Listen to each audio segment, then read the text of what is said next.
you separate good information from bad information? People consume information very differently than they used to. And that means that sometimes determining what we can and can't trust is really difficult. So in this video, I'm going to give you some practical tools for critically examining what you see, hear, and read. So at its core, research is searching for information about something. You might read books, go to websites, look at social media, or talk to people who are really familiar with the topic. But not all information is created equally. So how do you identify a robust source of information that can be trusted versus a misleading or insufficient one? There are a few tells, and I've created a flowchart to help you out. You can access it on my website for free, and you can also distribute it as widely as you need to, along with this video. First, you need to know that anybody can fall for bad information, no matter how smart they are. Misinformation is often very insidious. It's hidden inside of things that look or sound or may even be true. This is especially true of information that you encounter on social media, because so much of it is presented in a really short format, like a single graphic or a video that might just be a couple of minutes long. So this flowchart is a series of questions that are going to help you to critically evaluate the information that you're receiving. We're going to start with the source. Is the source verifiable and reputable? This does not always mean that it's a scientist. It often is a scientist, but sometimes it's a person that has a lot of first-hand experience in that field that has proven themselves over time. One of the tells, especially in health and wellness, is going to be that that source is not going to make blanket statements that apply to everything. It's going to encourage further evaluation before making recommendations. If not, that could be a red flag. You want to double check that source, or you want to find better evidence to back it up. But if your source looks good, let's move on to the next question, which has to do with intention. And this is where you ask yourself, how is the author benefiting from sharing this information with me? Are they noting any conflicts of interest up front? Not everybody who benefits from sharing information is going to be a grifter or is lying to you, but an ethical author is always going to tell you up front about anything that could lead to bias.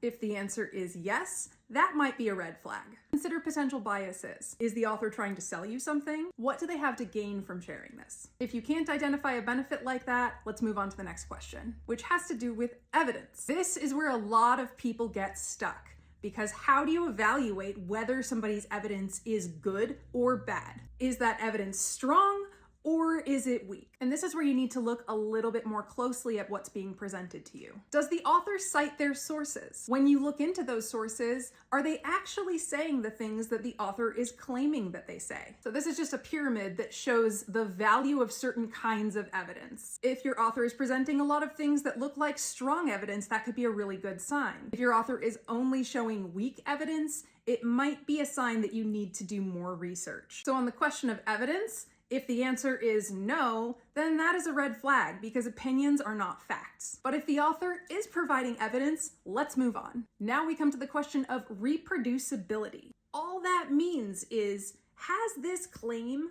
been independently reproduced by somebody else, usually somebody who is not affiliated with that first person? We want to avoid sources where the person making the claim is also serving as their own case study, or the only case studies that they can point to are ones that they are directly involved with. A good example might be, I have this medical condition that I managed to cure using this series of supplements, but nobody else has been able to prove that that actually works by reproducing the experiment that they performed on themselves. Claims should always be verified independently of the person making them. So if these results have not been reproduced, that could be a red flag. But if they're able to demonstrate that those results have been reproduced by independent parties, let's move on. Now we move into the realm of sensationalism, which you're going to see a ton of on social media. Sensational claims will often be worded in a way that provokes outrage or fear, that pits people or industries against one another. And here's the key. It is often presented in absolutes. Remember that only a Sith deals in absolutes, so beware of claims like the best thing ever for your health. This is the secret that doctors don't want you to know. So if the claim appears to be sensational, that is a red flag. You want to be on high alert for any sort of emotional manipulation. But if it is not sensational, let's move on. The next category refers to source diversity. If something is true, then usually multiple outlets will end up reporting it. When you lack source diversity, you often end up with a very two-dimensional look at a problem. It's often going to offer you a quick and easy solution without a lot of nuance. Often these will look like cure-alls. They will address multiple complaints or concerns. If you're not seeing much source diversity, that could be a red flag. When we don't have source diversity, it limits our perspectives. It means that we miss things. Factors like the differences between our bodies, differences in our individual circumstances, systemic factors like racism and poverty. If it's only coming from fringe sources or you can only find one or two references to it, you should dig deeper. But if your sources are diverse, let's move on. The last question has to do with bias. This is one of the biggest considerations because social media creates these bubbles for us, where generally we're only interacting with things that we already agree with or things that make us angry. So this is where you ask yourself, am I predisposed to believe this because of a bias that I already possess? Am I looking for that feeling of being set apart with like-minded individuals? You'll often recognize this because the author will try to isolate you from opposing viewpoints. They'll be really defensive when they're confronted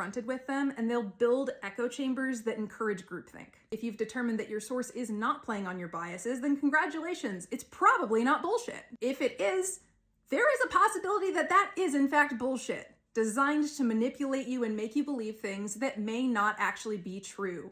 A lot of our biases are unconscious. They're things that are just ingrained in us from our cultural experiences or our socialization, and they can be very difficult to spot. But there are tools that can help you to identify those things. The Harvard Implicit Association test is a really useful one. I recommend that everybody do that. There are also a lot of materials available on Disinformation Nation. It's a nonpartisan education project that's designed to teach students to recognize propaganda and misinformation in everyday life. The best defense that you have against getting swindled is your critical thinking. Thinking systematically about the things that you consume and learning how to identify when you're being fed something that isn't true. I hope this has been helpful. Keep learning, keep growing, always examine what you're being told. Never, ever, ever shut off your brain, and don't get taken in by a grift.